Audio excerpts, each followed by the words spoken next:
the fact that there's more presence of social media, a lot of content is forwarded more easily. So it could have been happening more in the past as well. It's just that we are more informed about it now because everything gets viral, you know. Doesn't necessarily mean that it's happening more, it's just that it's being reported more frequently. We as a society have to come together and be more supportive. If there is a violence or if injustice is being done and we know about it, we must also report it. You know, as a neighbor, as a relative, we must report about them and make it more acceptable for people to, make it a more conducive environment for people to be vulnerable. We are having many programs even in school.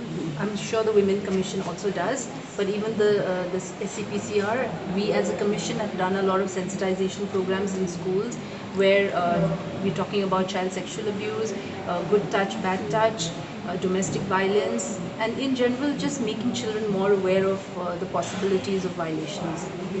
I would say that we are paying a lot more attention to schools now, and in terms of POXO cases, they go directly to the court, and you know the police, they handle them. We don't directly deal with POXO cases, but when it comes to spreading awareness, when it comes to having better workshops where schools and teachers are involved and even families are involved, we try and work in an environment where people can be brought together and these issues can be discussed more openly. Because sometimes we think that child sexual abuse does not take place. You know, mothers don't want to acknowledge that it's happening. There's been a recent case where a mother refuses to file an FIR because the perpetrator is actually a relative of the family. So in situations like this, we need to come up and say that no, this is wrong, and the commission will intervene, the police will intervene, and society in general and families in general have to cooperate to make sure that you don't attach a taboo to these kind of incidences and you don't treat them as victims but them as survivors. One was regarding creating more green spaces for children, more recreational spaces for children in our towns.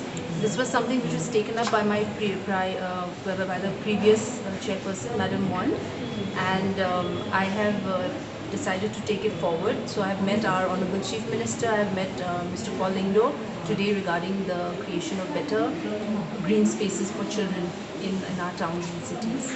We had a meeting with the various departments like education, police, law, health, regarding creating a sort of an SOP so that children who are going to go to other parts of the country or are being taken either by individuals or by, say, organizations, there has to be a certain SOP they follow before these children are taken.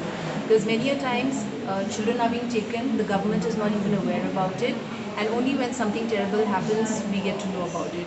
So we need to prevent it by making sure that the situation is such that we are fully aware where these children are, what kind of conditions they are living in, and what kind of institutes they are being sent to. Are they legal institutes, or even the hostels, are they legally set up?